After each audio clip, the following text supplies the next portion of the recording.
We're following the leader, the leader, the leader.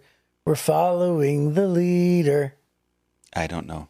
Wherever he may go. Okay. That's from Peter Pan. Well, that's what we're talking about. Not Peter Pan, but following the leader. He's Chris and I'm Jeff, and we're the Bible guys.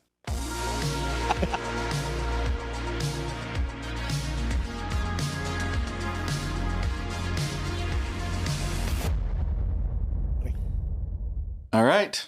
Yes. So today we're doing a segment. It's a fun segment, and it is called This or That. Oh, this is a fun one. Which one would you rather pick? This or that? Yeah, this or that. Here we go. This. It's funny I would choose that. Yeah. So here's the first one. The first one is, would you rather, and this is worded weirdly, would you rather test the waters or dive in the deep end? Oh, dive in the deep end. See, here's the thing. So the question is, do you wade out gently and softly? Or Well, just see, jump that's the thing, because test the waters means putting your toe in it. Oh, right. Right? Uh-huh. So it feels like what she's saying is, would you rather just test the waters or jump in without knowing the temperature? Oh, yeah. So if that's the case, I would rather put the toe in first before I dive in. Because I think diving in is pretty irresponsible, hypothermia. Okay. However, as opposed to wading in or diving in, I'm definitely diving. You're a diver? I'm a diver for too. sure. Yeah. Just jump right in. Uh-huh. Yeah, because, I mean, it ends quickly. It's over. It's just a painful death. Yep, the shock. Right? Just to wade in. But do you take your Band-Aids off very slowly, or do you yank them off? I think it depends on the Band-Aid, but for the most part, I rip them off. I rip them off too. Yeah. Just do it. Yeah, just do it. What's it going to do? Right? Yeah. All right. Well, we're alike on that one. All right. So number 2, would you rather, I guess, be on a reality TV show or in a documentary? Oh, what kind of reality TV show? Yeah, Ron, just, I guess. Like Survivor or Amazing Race? Oh, yeah. I would totally do those. Yeah, I'd rather do that than a documentary. I agree with that completely. Yeah. Yeah. But I mean, we've already established the documentary of your life. We've already established that. Yeah, I think you've swayed me a little bit. I was thinking a documentary, you can control the narrative more with editing. Right. Yes. And so, that would be better. However, I think if it is a reality TV show where it's competition, I'm down with that 100%. And who is it that would play you in your documentary? It would be me. Oh, Zac Efron. That's no, right. It'd be me in my acting career. Yeah. So I wouldn't want to do a lot of the dumb, reality TV shows, but like Amazing Race or Survivor or something like that. I'd love that. Yeah. Okay. Yeah. All right. So we're alike there too. Number 3, would you rather have your only mode of transportation a horse or a bicycle? Oh, that's a tough one. What's your answer? Well, I mean, in an imaginary world, definitely a horse. But you can't park a horse at Kroger. Well, you can. No. Oh, sure. Up in I hunt up in Melvin. Right there it is, right there, operative. And up in Melvin, and not far from there is Brown City, and there's a lot of Amish people in the area, and they got horses parked outside the grocery store, outside a Subway, all the time. Yeah, and Peachtree City, Georgia, there you go, has golf carts everywhere. Mm-hmm. Right, it's a golf cart community. Okay, but I don't live in Peachtree City. Yeah. So I can't ride my golf cart down the sidewalk without being stopped. So in Rochester, Michigan, you're not allowed to. No, I'm pretty sure in imaginary world, I would love to take my horse to work. Mm-hmm. But I think practically, I'd have to say bicycle. Okay, me too. Bicycle's my choice. Okay, number 4. Would you rather have all traffic lights you approach be green, or have to never stand in line again? Oh, that's a no-brainer. What's the answer for you? I'll be honest with you. I think it's traffic lights green. Me too. Is it? Me too. We're all over this today, man. It's me and you, baby. Yeah. Yeah. Tell me why. Because I'm the faster pastor. Right. Man, I'm in a hurry when I'm trying to get somewhere. So this morning, I went to bed last night at 12:30 at night, and this morning my daughter said, "Hey, by the way, don't forget, Dad. Last night, don't forget, you got to take me to the airport, and we have to wake up at 3:45 a.m." I've been up since 3:45 a.m. I've noticed you've yawned already in this podcast. So. Oh, already. Yeah, like 10 times. Uh-huh. And the funny thing is, I've been up since then. Well, don't worry, I'll carry you. So here's what happens. So I get up at 3:45. We're supposed to leave by 4 to be on time. Mm-hmm. And I get up at 3:45. I look, and Tori's just getting up. So she goes, oh no, I was supposed to wake up an hour ago. I'm not ready. So we leave late, and then I speed, right? which is bad. Yeah, it's bad. Boys and girls. That's right. Don't do it. And so as I'm hustling, well, I'll say the word hustling. Yes. And as I was hustling, she goes, slow down. I said, do you want to make it there or not? Right? So I hustle. I shave off like 15 minutes off the trip, right? Mm-hmm. And we get there, and she boards her plane 15 minutes before departure. Ooh, there you go. So wow, you did it. Yeah, I did it. Yeah. And I got to tell you, not all the lights were green, but I wish they would have been. There you go. So, number 5, would you rather be forced to? This is funny. What's that? I had not read this yet. Would you rather be forced to dance every time you heard music, or sing along every time you heard? Oh my! I know the answer to this. That's a no-brainer for me. I think it's a no-brainer. What's too. yours? Sing. Sing. Me too. Yeah. I'm a terrible dancer, so. Yeah, well, me too. Yeah. But I already sing along to half of it anyway. Yeah. Right? So, and I'm probably a better singer than I am a dancer. So I think that that'd be less painful for people. Well, I've heard you sing before, so you must be a terrible dancer. But don't quit your day job. Okay. Hey, did I ever tell you? My good friend. So Dan has said this publicly, okay? Okay. But Dan Sadler is a pastor who lives in New York now. Mm-hmm. Used to work on our staff at my previous church. Yeah. And so he was singing. As a matter of fact, he sang the first song when I interviewed in 2004 at that church, and it was by Hoobastank. Hoobastank? A Reason to Live.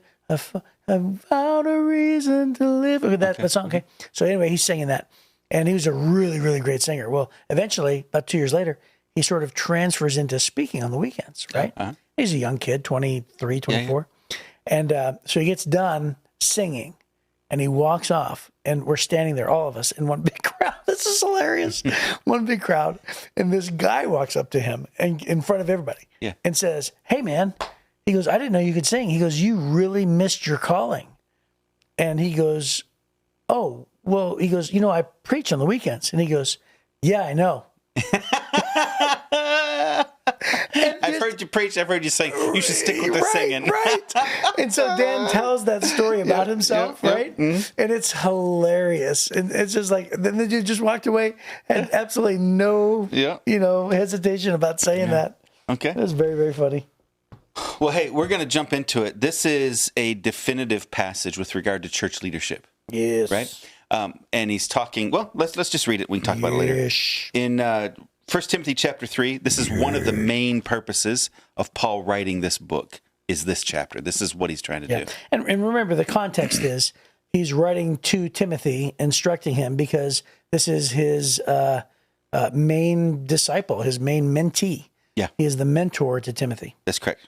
It says, this is a trustworthy saying. If someone aspires to be a church leader, he desires an honorable position. So a church leader must be a man whose life is above reproach. He must be faithful to his wife. He must exercise self-control, live wisely, have a good reputation. He must enjoy having guests in his home, and he must be able to teach. He must not be a heavy drinker or violent. He must be gentle, not quarrelsome, not love money. He must manage his own family well, having children who respect and obey him. For if a man cannot manage his own household, how can he take care of God's church? A church leader must not be a new believer, because he might become proud and the devil would cause him to fall. Also, people outside the church must speak well of him so that he will not be disgraced and fall into the devil's trap. In the same way, deacons must be well respected and have integrity. They must not be heavy drinkers or dishonest with money. They must be committed to the mystery of the faith now revealed and must live with a clear conscience. Before they are appointed as deacons, let them be closely examined. If they pass the test, then let them serve as deacons. In the same way, their wives must be respected and must not slander others. They must exercise self-control and be faithful in everything they do. A deacon must be faithful to his wife, and he must manage his children and household well. Those who do well as deacons will be rewarded with respect from others and will have increased confidence in their faith in Christ Jesus. I'm writing these things to you now, even though I hope to be with you soon, so that if I am delayed, you will know how people must conduct themselves in the household of God. This is the church of the living God, which is the pillar and foundation of the truth. Without question, this is the great mystery of our faith. Christ was revealed in a human body and vindicated by the Spirit. He was seen by angels and announced to the nations. He was believed in throughout the world and taken to heaven. in glory. Bada boom, bada bing. Yeah. So Timothy is receiving instruction from Paul, his mentor, and he's talking about being a church leader. He's talking about deacons. Now, I know that you teach this in our Next Steps classes, so you know the Greek words of the word deacon and pastor. Yeah. You want to give us some insight about that? Yeah. So first of all, it says if someone aspires to be a church leader, the Greek there is what is typically translated as bishop, right? Or it means overseer. So there's three words: presbyteros, episkopos, and poimen. The word deacon is diakonos, so that one I think it just means servant. Poimen is pastor. That means shepherd, is what that means. Episkopos and presbyteros reference both the bishop, that's the overseer, the one who has responsibility for the organization of the church, and then the other is translated as elder, and it's all about having like spiritual and social and emotional and intellectual authority. Right, an advisor, an elder. You know, the idea would be that they would be more mature than the ones that are not yet elders. That's kind of the concept there.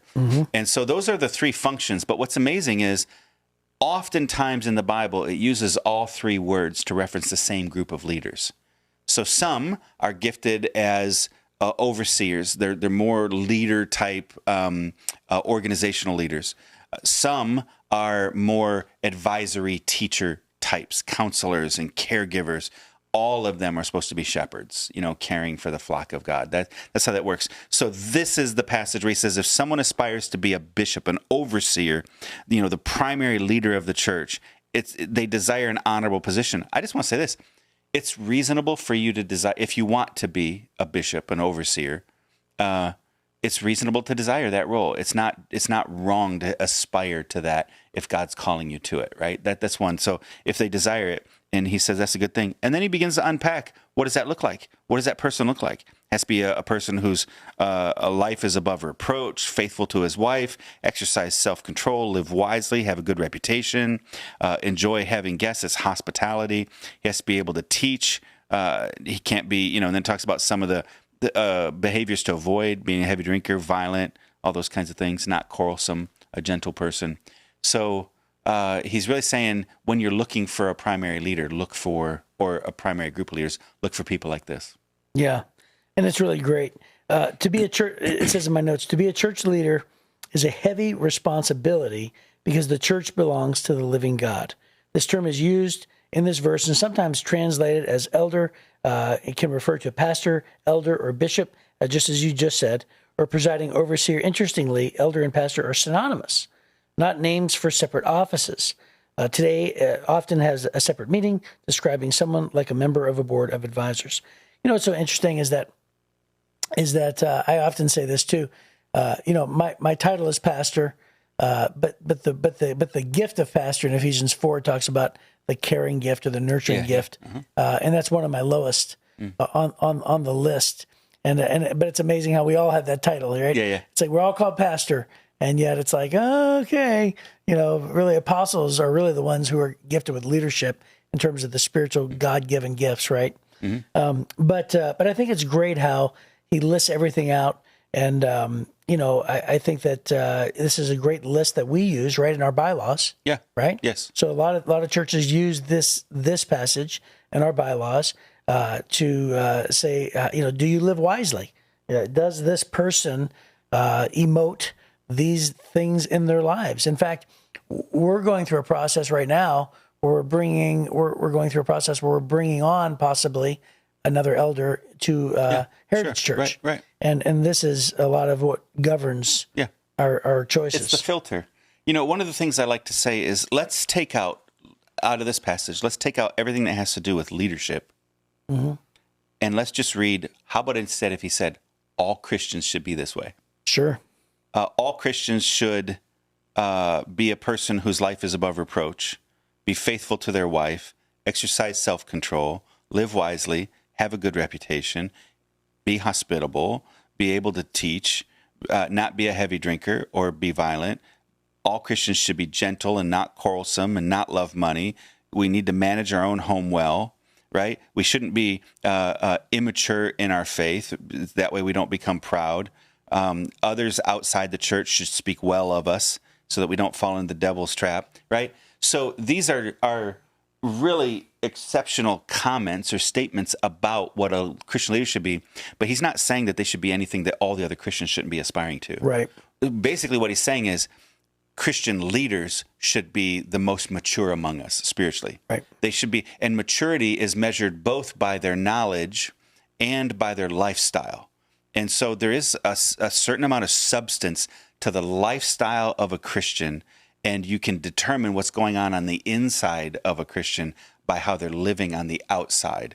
And so he's saying, listen, they should be living on the outside like a very mature Christian, and then we're going to move them into leadership that way. That's how the church determines that they should be leading, is they're leading as mature Christians. And I would say the only difference between the average Christian and somebody who's in a position of leadership at the church is that if you violate one of these things in a really, really massive way, as a regular Christian, we lose influence. Right. And we lose opportunity, and we lose further in the kingdom of God. That's right. As a leader, we lose positions. That's right. Right. Yeah. So it's a disqualification. Right. Which is reasonable, because when we get to the book of Hebrews, it talks about that we're going to stand before God. Church leaders are going to stand before God and give a double account for how we led the church, how we led the people, right? There's a higher responsibility for church leaders, but every Christian should be living this lifestyle. We should be able to look out across our church and see many, many, many people that are just about ready to be qualified to step into leadership. This is, I think, this is the goal. If you're trying to figure out what's the target for me as a Christian, it might not be to be a primary leader of the church, but it should be to have that kind of lifestyle, right? That's the bullseye of what it means to be living like a Christian. Right. Is these descriptions for both the overseers and the deacons. And I love how it says, it's so amusing to me. He must enjoy having guests in his home. Yeah. It's like what? What do you mean you must enjoy having guests in your home? Yeah. It's like, I don't like having people in my home. You know. And then he must, the Greek word must be hospitable. Right. Yeah. So sometimes I'm the same way. I think you and I are very similar. My home is kind of my castle. It's not uncommon. I just pull the shades. I don't want anybody, I don't want to see anybody when I'm home, because that's my refuge. Right. But I love to have people over and barbecue and fix lunch for people and stuff like that. We'll do a lot at the office or whatever. So I love to be hospitable. Right. And I think that the word hospitality there is just translated in this instance as you have to enjoy having people in your home, because they didn't have church buildings or any other gathering spaces. It was just in their homes back then. So. Yeah, and I also want to point out where it says he must not be a heavy drinker. He didn't say you must not drink at all. In the Greek, it says must not drink too much wine. And what I've always thought is a sort of a debate among Christians where you talk about like the abuse of something is where the sin lies. So like it's clearly black and white. You do not get drunk. Like it's listed as a sin. Yeah, there's no question. Don't get drunk with wine. It's a sin to be drunk. It's not a sin to eat, but it's a sin to abuse eating and be obese. Gluttony. Yeah, gluttony. Right. I've always viewed it that way. Like I personally don't believe it's a sin to gamble. I believe it's a sin to be unwise with your finances. If you were to spend a nickel on something and say, "Woo-hoo-hoo," versus so it doesn't say it's a sin to gamble. It just says a fool and his money are soon parted. Right. Right. It's the same thing. Is it a sin? Are you going to go to hell for smoking? Right. Well, no. You're just going to smell like you've been there. Right. So and probably get there quicker. Yeah, exactly. Right? So there's a lot of those things. It's things in moderation is really the issue here. Right. The question I would say is how drunk is drunk? That would be always the question in that passage. And so really what you'll find is the more mature a Christian becomes, oftentimes the less they need or desire the things that cloud their judgment and cloud their decision making. Well, I tell you what, I was actually who was it that I just saw? Oh, come on, somebody so famous. It's like a comedian.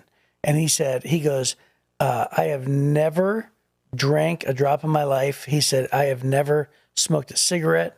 He goes, I have never gambled. And he went down this list, and he's this big Hollywood guy. Yeah. And they said, what? And then he said something else that was just totally unusual. Yeah. It was something like, I've never eaten a dessert. or something crazy. Wow, yeah. And they said, what?